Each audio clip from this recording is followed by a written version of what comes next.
Hi everyone, today we are going to learn about attendance management sheet. So what are we going to do here?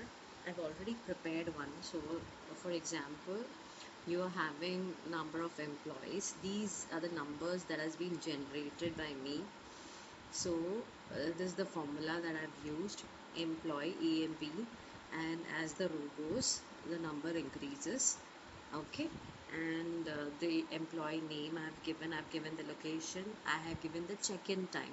Now based on this check-in time, I have to understand that who is late, because we have got this attendance marking, right? We can have late up to 9:15, so that's the office start time which I have given. Max to max you can be late till that time.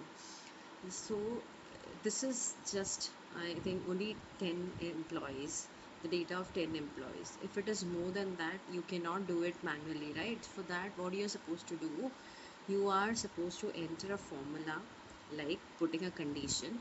If D3, that is this value is greater than your office start time value, that is 9:15, then in double inverted comma it's late or else it's on time. Then to understand it in better way, what I've done conditional formatting.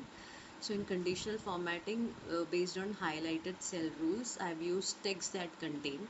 So if my text contain late, if it is late, then it'll be filled with red color, and if it is on time, it'll be filled with green color.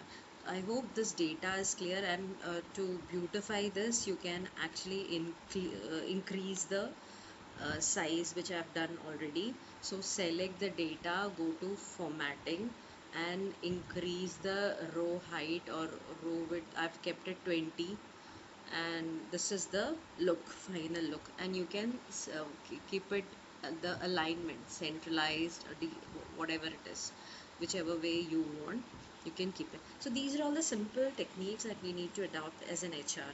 Fine, thank you.